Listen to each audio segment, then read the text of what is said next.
शिव पुराण की आपको कथा सुना रहे हैं।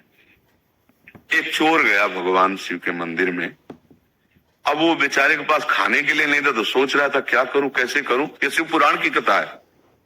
तो उसके पास कोई प्रकाश नहीं था कि वो मंदिर में देख सके कि कहाँ क्या है जिससे मैं खाने योग्य कुछ चुरा सकूं। तो उसने अपने ऊपरी वस्त्र उतारा और जला करके प्रकाश किया। वहां उसको भगवान के जो कुछ आरती पूजा के पात्र थे वो उठा ले गया। मरा। जब मरा तो भगवान शिव के मंदिर में एक कुछ मिनट प्रकाश करने के प्रभाव से उसको भगवान शिव के सामने पेश किया गया। यमराज ने भगवान शिव के सामने कि आपके मंदिर केवल इतने पुण्य, वो पुण्य नहीं है, वो तो चोरी के लिए प्रकाश। वो एक कुबेर बना, पढ़ के देख लेना, शिव पुराण में लिखा है। शिव पुराण में जब उसको भगवान शिव ने कहा इसको राजा बनाया जाए, तब उसकी स्मृति जागृत हुई कि एक वस्त्र को जलाने के प्रकाश से मुझे राजा पूरे नगर में शिवालय होना चाहिए और हर शिवालय में अखंड घी का दीपक होना चाहिए। उसके परिणाम स्वरूप कुबेर पदवी में आज भी बैठे हुए भगवान शिव के मित्र बने। यार, भगवान शंकर जैसा उदार दाता और उसकी सेवा करने वाला नरक को प्राप्त कुत्ता बने। कहाँ की बातें पढ़ ली, किससे सुन ली। अब जब बातें रहस्य में नहीं आ रही, हम फिर भी कह रहे स्वामी नहीं बनना है। स्वामी के लिए जो वस्तु है एक बार सामने उनको अर्पित करो और इसके बाद प्रसादे सर्व दुखा नाम हानि रस्सी उपजाते। अरे यार, कैसी बात। मतलब यही समझना होने पर फिर तो जितने शिव मंदिर है, जितने शिव पूजा करने वाले, फिर तो हमारी तो शिव पूजा से ही उन्नति हुई। हम शिव पूजा से ही आज जो कुछ प्राप्त कर पाए, तो हम कैसे बात मान लेते हैं। इनकी बात जाने दो। हम कह रहे तुम अंगूठे में ऐसे भावना करके करो, अभिषेक मुक्ति हो जाएगी। शिव भावना तो करो तुम। बालू की शिवलिंग नहीं बनाया जाता। अरे यार, कभी ऐसी बातों में बात उसको अंतर की बात समझना। शास्त्र में लिखा है, उसका कुछ रहस्य होता है, वो बिना भजन के नहीं समझ में आता है। शास्त्र तिजोरी है और जहां तिजोरी होती है वहां भूल भुलैया के कई मार्ग रखे जाते हैं कि वहां तक असली आदमी पहुंच पावे, नकली ना पहुंच पावे। तो इसलिए कहा जाता है कि बिना गुरु के ज्ञान नहीं होता, बोध नहीं होता। तुम निश्चिंत रहो और भगवान शिव की आराधना करो और सेवक रहो। सेवक है, हम एक बूंद पानी भी उनको अर्पित किए बिना नहीं पी सकते। बस तुम्हारी जय हो जाएगी, कोई पराजय नहीं कर सकता। और जहां हम स्वामी बन जाते प्राय, क्योंकि प्रभु कुछ बोलते तो है लैला, तो लगता है कि अजय आया कि आप ये चढ़ा दीजिए, प्रभु को आप दे दीजिए। बिल्कुल है ये। अब वो हमारे बाप की वस्तु हो गई, क्योंकि हमारे स्वामी है ना प्रभु। अब उनके चरणों में अब हमारा सेवक अधिकार इन्हीं से चल रहा है। समझ रहे ना।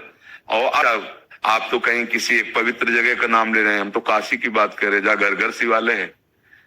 घर घर शिवालय है, बिना उनके भोग लगे, बिना उनका प्रसाद पाए कोई जी नहीं सकता काशी में।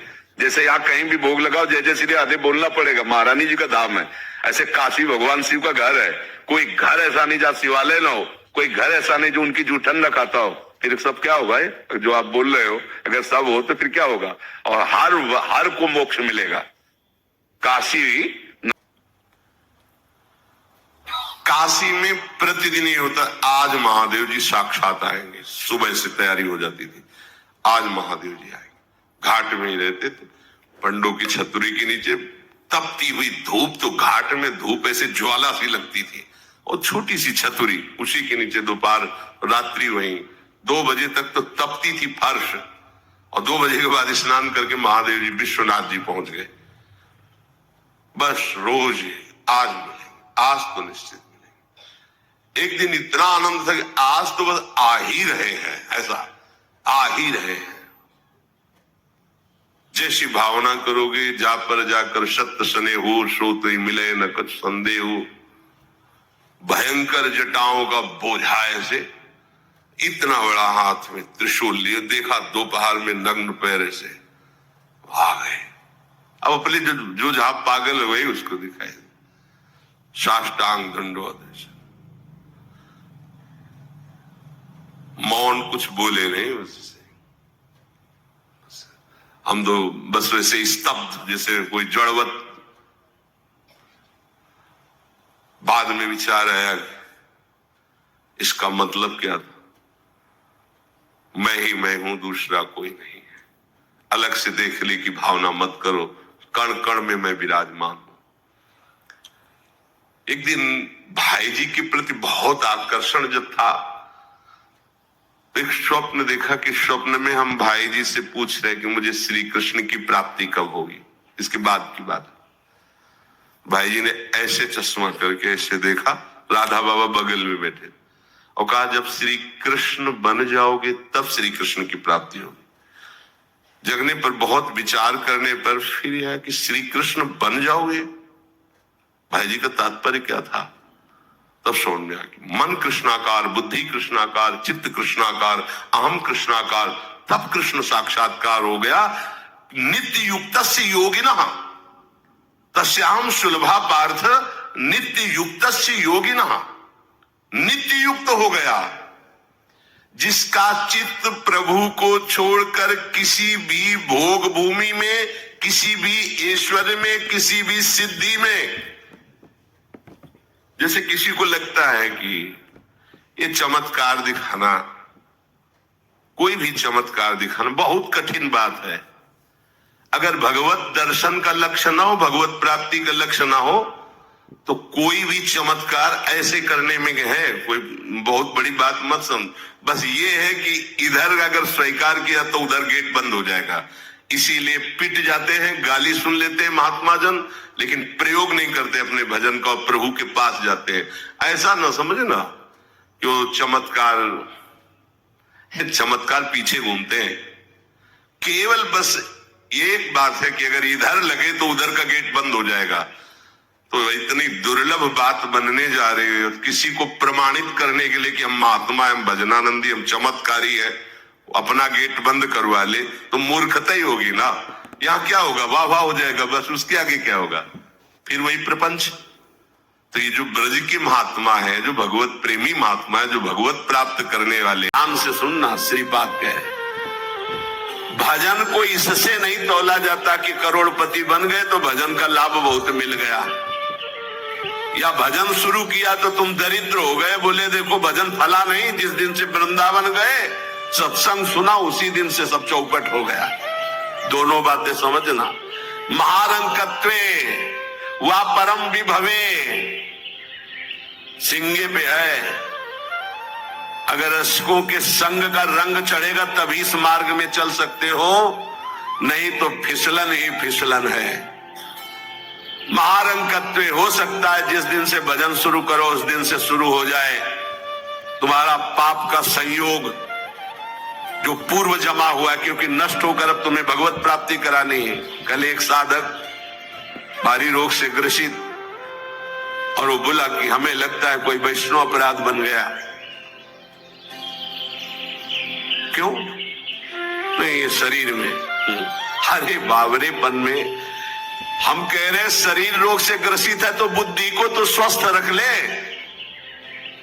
बुद्धि रोगी हो गई तो शरीर स्वस्थ होने पर भी महान नरक जैसा उसको दिन और रात व्यतीत होता है, नारकी भोगों का चिंतन करते हुए। कोई अपराध तब बनता है जब अहंकार होता है, ध्यान रखना। और तुम जो सब शरणागत हो, रोज ऐसा मंजना लगता है कि तुम्हारे अहंकार चढ़ पाएगा। रोज बर्तन मांजा जाए तो चाहे जितना गंदा हो एक दिन चमकने लगता है। ये सत्संग भाग भर मत जाना, पक्का समझना, जितने बैठे हो अनुभव कर लेना। जहां कमजोरी है यही लगेगा सिर्फ मेरे लिए बोला जा रहा है, और सत्य मानना ये सत्संग है, ये सार्वजनिक भगवदानंद के लिए किसी व्यक्ति का लक्ष्य करके नहीं, सार्वजनिक सार्वभौम सत्संग होता है। शरीर का रोगों से ग्रसित हो जाना या कोई विपत्ति आ जाना ये हमारे पूर्व अपराध का है, पूर्व पाप का है। वर्तमान में यदि वैष्णव अपराध होगा तो शारीरिक दंड नहीं मानसिक दंड होगा। क्या? आपका भजन रोक दिया जाएगा। तत्कालिक आप बहुत शुद्ध वैष्णव पवित्र हृदय के हैं, अगर कोई त्रुटि हो गई तो तत्कालिक दंड मिलता है। खोपड़ी दीवार में लग गई, चबेटा लग गया, दांत से जबान कट गई, अचानक कोई ऐसी घटना घट गई, थोड़ी मोड़ी चोट, ऐसा असाध्य रोगों का सृजन पूर्व शरीर रचने के पहले ही होता है, जो पूर्व पाप से है। आज हम भजन कर रहे हैं लेकिन पूर्व पाप रचित इसमें जो सृजन किया गया रोग वो पहले का है, आज से थोड़ी उत्पन्न हुआ है। तो साधक को बहुत विवेकवान रहना चाहिए, नहीं तो अब हमारा शरीर अस्वस्थ और बुद्धि अस्वस्थ, यही मूर्खता नहीं। शरीर स्वस्थ और बुद्धि स्वस्थ है तो हम परमानंद में मगन ठिंगे पे रखा है। हमारी बात को समझना।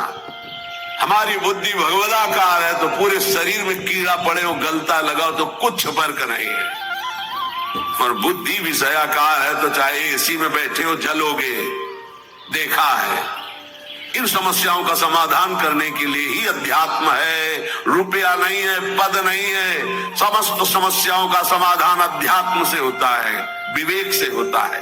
ध्यान दीजिए, परमार्थ पे चल रहे तो महारंकत्वे वा परम विभवे, हमारे कदम नहीं रुकेंगे। चाहे हमें ऐसी परिस्थिति दे दी जाए कि भोजन के लिए भी तरसने लगे, और चाहे परम विभवे, ऐसा होता है। ये ना सोचे दोनों बातें होती।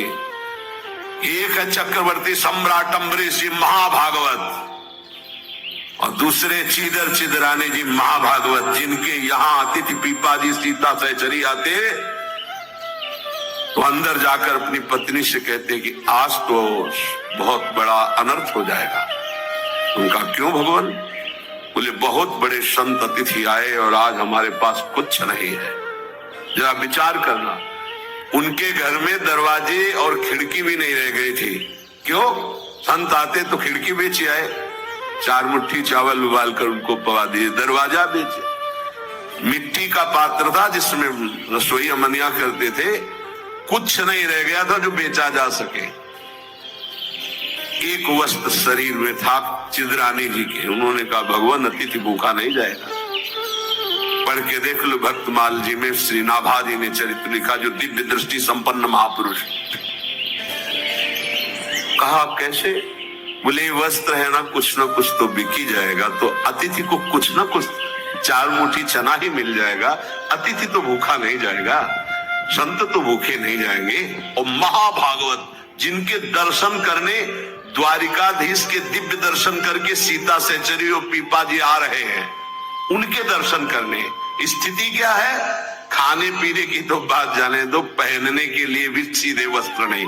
एक ही वस्त्र था चिदरानी जी के, उतार के दे दिया। बेचा जाके जो कुछ बिका, जो कुछ भी रूखा सूखा पत्तल में लगाया और बाहर पीपा जी सीता सहचरी के साथ पाओ भगवान।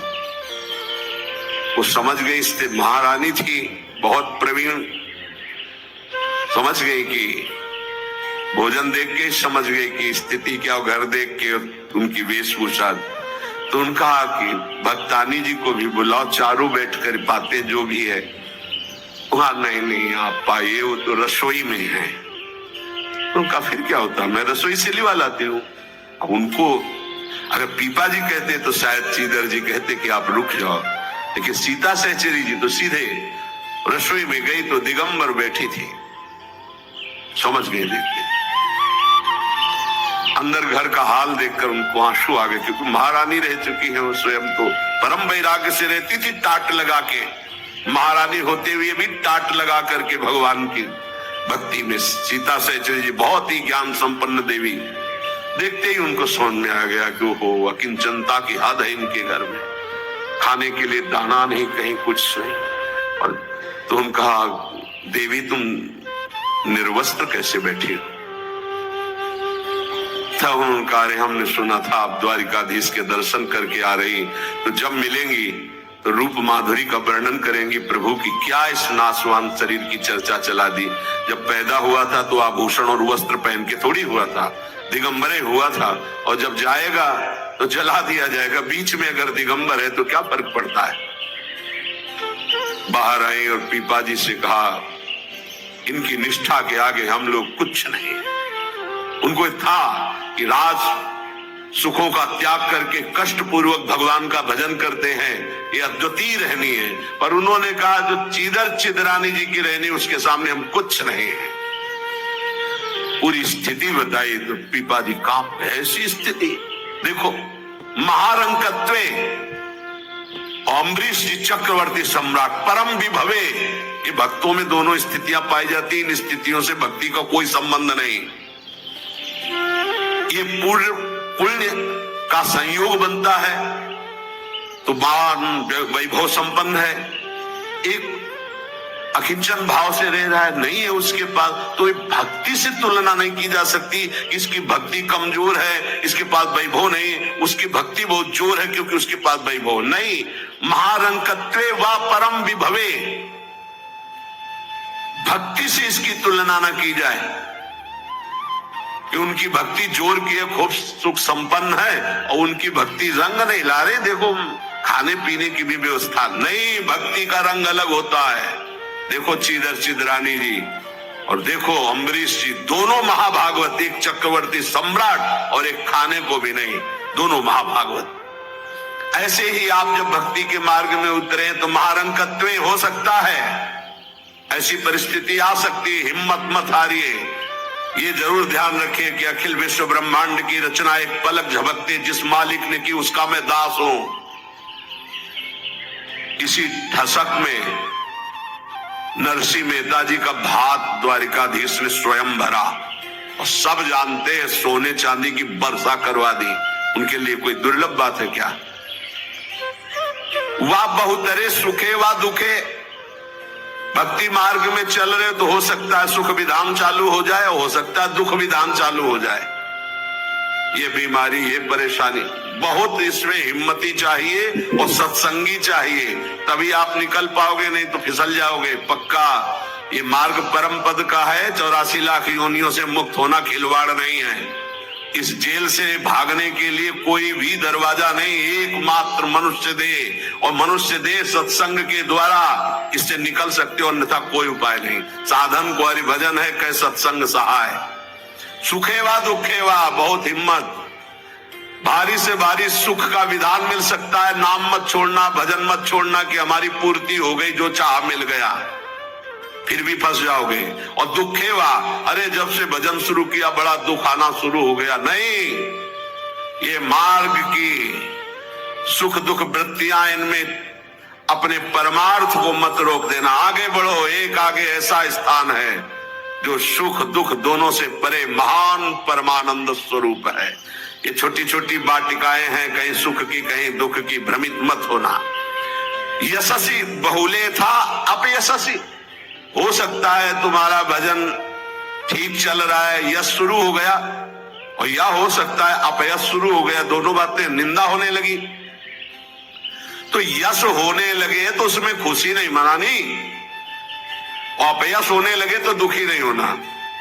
वैसे अच्छी बात यह है कि अपयश होने लगे तब खुशी होना चाहिए। बड़ी कृपा हरि की, अब कोई प्रणाम करने नहीं है। राधे श्याम जी धर्म मनावे चले जाओ, कोई नहीं देखेगा।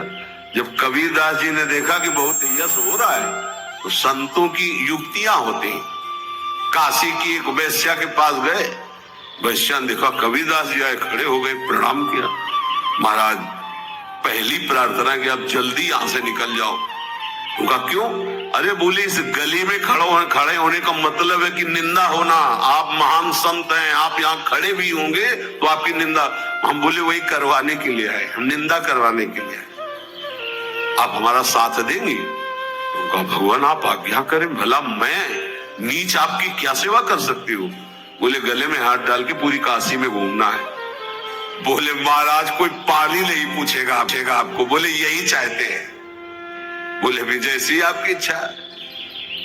गंगा जल भरा, थोड़ा रंग वंग डाल के, एक हाथ में गंगा जल की बोतल, दूसरे हाथ में वैश्या। अरे बोले देखो देखो, दूसरे दिन से कबीरदास जी की कुटिया शांत, कोई प्रणाम नमस्कार नहीं। अरे हम जानते थे, कुछ तो कहते हम जानते थे पहले से, असलियत तो यही है।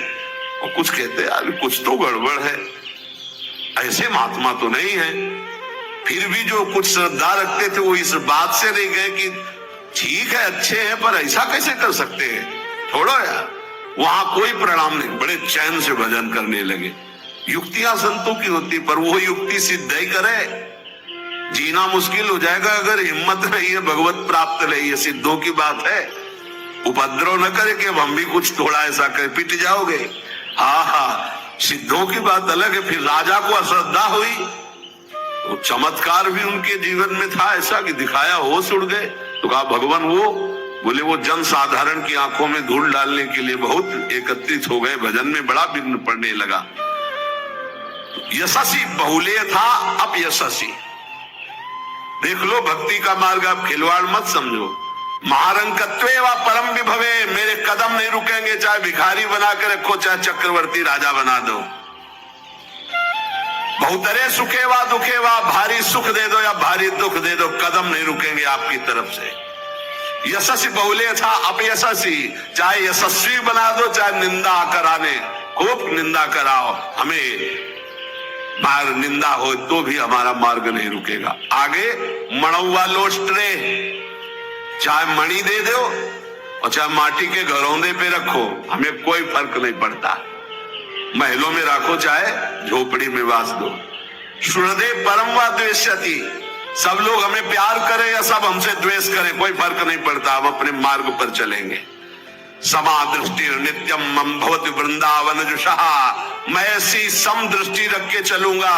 हे वृंदावन धाम, मुझे सामर्थ्य प्रदान करो कि मेरे कदम किसी भी स्थिति में लड़खड़ाए नहीं। ये बहुत बड़ी बात है। बिना इस बात के आए बात की बात में नहीं पहुंचा जाता।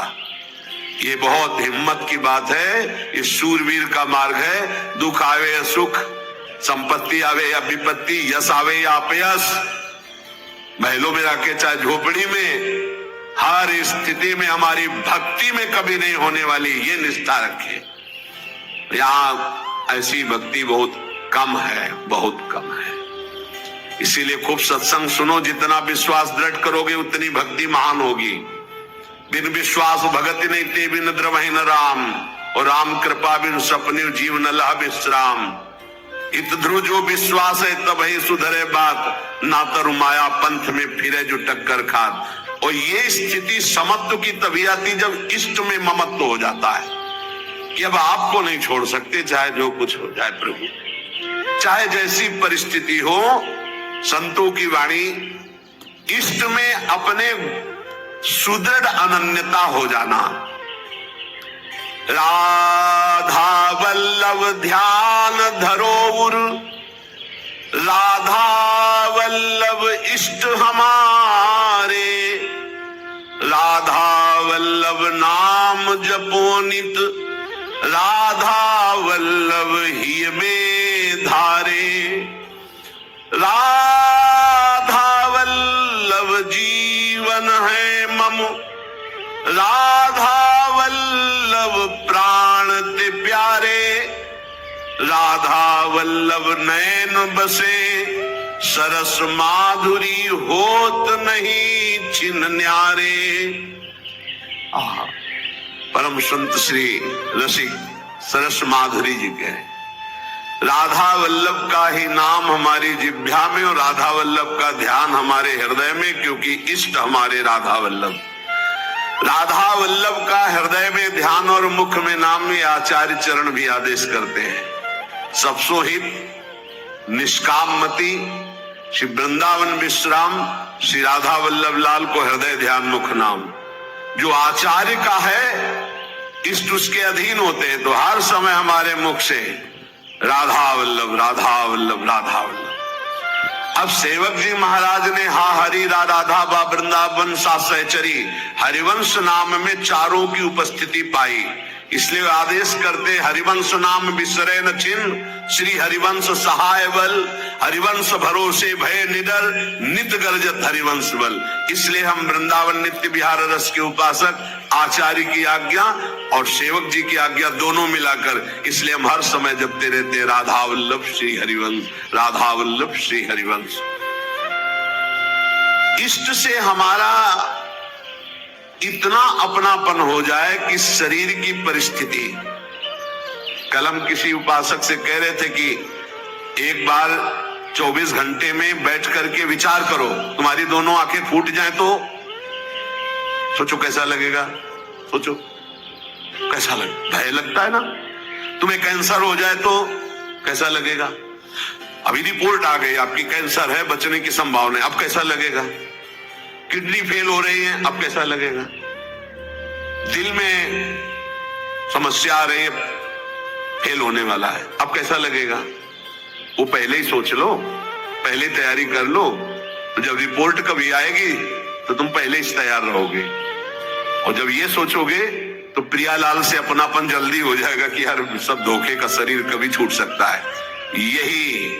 यही चिंतन घोर वैराग्य में हमको जिलाया, यही चिंतन संसार से बिल्कुल अलग रखा, यही चिंतन सब संबंधों की धज्जियां उड़ा दी कि जब इसी का भरोसा नहीं तो किसका भरोसा करें। क्योंकि ऐसे तो उपासक को बहुत मगन होकर साधन में लगते देखते हैं, जब शरीर बीमार होता है तब जो चेहरे का रंग उतरता है वो हमें अच्छा नहीं लगता है। बहादुर होके मरने के लिए नहीं आए हो क्या? वृंदावन काहे के लिए आए हो? यहां जानते हो काहे के लिए आया जाता है? यहां मरने के लिए आया जाता है। मन मरा तन मरा सब मरने के लिए। मनई मारी तनहारी के वृंदावन में गाज। यहाँ चिदानंद रूप में हमें स्थित होना है, जिसमें कोई जुकाम बुखार किडनी लीवर है ही नहीं। ये सब नहीं है। खूब मीठा खाओ शुगर नहीं होगा, खूब पकवान खाओ लीवर नहीं खराब हुआ ही नहीं लीवर है। और खूब मिलता है 56 प्रकार के भोग। कहाँ? श्री जी का उच्छिष्ट, श्री जी के समीप। अरे तभी तो कह रहे खूब नाम जप करो। ये तो बहुत घटिया शरीर है, बहुत घटिया शरीर है। और ऊपर से मार इसे सजाए हो, नहीं सजाए, इतना गंदा है। हम इसलिए कह रहे इसे थोड़ा वैराग्य धारण करो। कौन सा बढ़िया है? कौन सा बढ़िया इसमें? क्या है इस शरीर में जो बहुत प्यार कर रहे हो? बस चमड़ी का ऊपर खेल है। तो अज्ञानी पुरुष चमड़ी से प्यार करता है, ज्ञानी पुरुष तो तत्व से प्यार करता है। शरीर बीमार हो गया तो तुम बीमार हो गए क्या भैया? पर चेहरा उतर जाता है, ये हमको अच्छा नहीं लगता। चेहरा प्रसन्न होना चाहिए कि अब जाने का नंबर आ रहा है, खुशी होनी चाहिए। जैसे नौ विवाहिता और गमन हो रहा है उसका अपने पति से मिलन के लिए, तो कैसा अपने परिवार का थोड़ा वियोग तो होता है, रोते माँ से बका, अंदर बड़ी खुशी रहती है। हाँ, यद्यप हम सबको बहुत प्यार करते हैं, रोएंगे नहीं, हमारा भाव खराब हो जाएगा। हमारा रोना श्री जी के लिए होगा।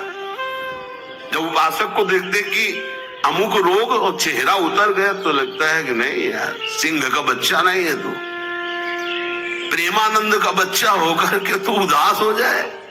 नहीं यार, फांसी का भी अवसर आने पर हमारे देशवासियों ने जय हिंद बोलकर फांसी चढ़ाई यार, देशभक्ति में। फिर तुम श्यामा श्याम के भक्त हो, शरीर रोगी हो गया तो मुस्कुराओ, उछलो उछलो, नाचो बाके कि जाना है श्री जी के पास यार। अब तो हमें लगता है सर्टिफिकेट बढ़िया बन, बोले कैंसर ठीक हो गया तो उदास हो जाओ।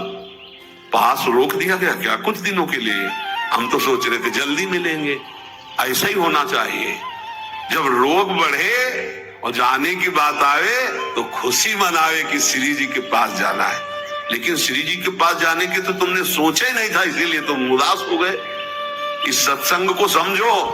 रोज अपने अंदर कोई ना कोई विचार करो कि अगर किडनी फेल हो गई तो, अगर दिल फेल हो गया, ये सब फेल होने वाले हैं तो तुम्हारा दिमाग सही रहेगा। नारायण स्वामी कहते हैं जो दो को याद करता है वो आगे बढ़ जाता है। एक तो श्री भगवान को मत भूलो, दूसरे मृत्यु को मत भूलो। मरना है, काहे को पाप कर रहे हो, काहे को उद्दंडता कर रहे हो, अधर्म आचरण कर रहे हो, जाना है यहां से। तो हम सब उपासक से प्रार्थना करते हैं, पहले ये बताओ कि भगवत मार्ग में जाने के लिए आए हो या रहने के लिए?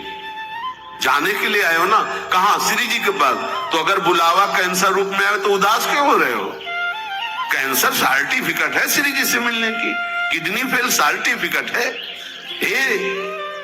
ऐसा नहीं, सिंह के कभी सिंहार नहीं पैदा होते। भगवत मार्ग के साधकों के अंदर कभी एक कायरता, मृत्यु का भय नहीं आता। मृत्यु का भय रोग आते ही तुम्हारे को भयभीत कर देगा कि हे अब तो क्या होगा। अरे अब वही होगा जो हम चाह रहे थे, अब श्री जी मिलेंगी पक्का। मस्ती छानी चाहिए, नाचना चाहिए श्री जी के पास। श्री जी से प्रेम नहीं है, शरीर से प्रेम है, सच्ची मानना। और ये हो गया रोगी, अब चेहरा उदास हो गया। क्यों? क्योंकि गया हमारा सुख, यही सुख था हमारा। इसीलिए रोज सत्संग में कह रहे कुछ नहीं है, ये मलमूत्र का भांड है, इसमें कुछ प्यार मत करो, कहीं सुख नहीं है, केवल तुम्हें पागल बना रही माया, पागल समय नष्ट करवाया जा रहा है, तुम्हारा भगवत चिंतन छुड़ाया जा रहा है। तो देख के मुस्कुरा दिया, पूरा चिंतन गया। और हमारी श्री जी मुस्कुरा रही, तुम्हें उधर नहीं दिखाई दे रहा? आवत सी वृषभानु दुलारी, रूप राशि चतुर शिरोमणि, अंग अंग सु बुद्धि मारी गई सारी। हाँ, पांच भौतिक शरीर मुस्कुराते, उनकी मुस्कुराहट में अभी तो अप्सरा ले उतरी। विचार करो, देवलोक भूलोक रसातल, सुनि कवि कुल मति डरिए, सहज माधुरी अंग अंग की कई कासो पट गए। जिनकी मुस्कुराहट में लाल, वो हमारी स्वामिनी हो यार। ऐसी श्री जी के शरणागत होकर किसी की मुस्कुराहट, त्रिभुवन में कोई पैदा नहीं हुआ कि मुस्कुराहट हमारी श्री जी की प्रभाव जो डालती, उससे कोई अलग प्रभाव डाल सके। क्यों आपको डालती? क्योंकि श्यामा श्याम की अनन्यता नहीं। गावे श्यामा श्याम को, ध्यावे श्यामा श्याम, तो निरखे श्यामा श्याम को, बस यही हमारो काम। कुछ कठिन नहीं है श्यामा श्याम से मिलना। सच्ची बात कह रहा हूं, हृदय की बात कह रहा हूं। बस इनके सिवा कोई हमारा ना हो तो जल्दी मिल जाए, पर इनके सिवा और जो कोई है हटा नहीं पा रहे, नहीं हटा पा रहे। लग लो कब तक तुम्हारा संग कौन देता देखते हैं। मात तात सुतदार देह में मति अरुझे मति मंदा, हित किशोर को है चकोर तो लखी वृंदावन चंदा। कोई तुम्हारा नहीं प्यारे। जिस दिन हृदय में आ जाएगा श्यामा श्याम के सिवा कोई नहीं है, तो सच्ची मानिए।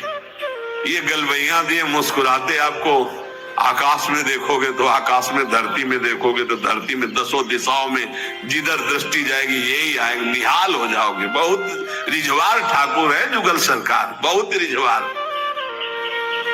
ये जो हम बोल रहे हैं ना, पक्की बात समझ, बहुत रिझवार है, पर आपका कोई है इसीलिए वो सामने नहीं आ रहे। जिस दिन आपके हृदय में कोई नहीं होगा उसी दिन यह जोरी अविचल वृंदावन नाही नाम सो काज। बोले गावे श्यामा श्याम को, ध्यावे श्यामा श्याम। श्यामा श्याम कैसे बसे हुए? यही है, बिल्कुल यही है। बस तुम्हें दिखाई इसलिए नहीं दे रहे कि तुम्हारा कोई हृदय में और है।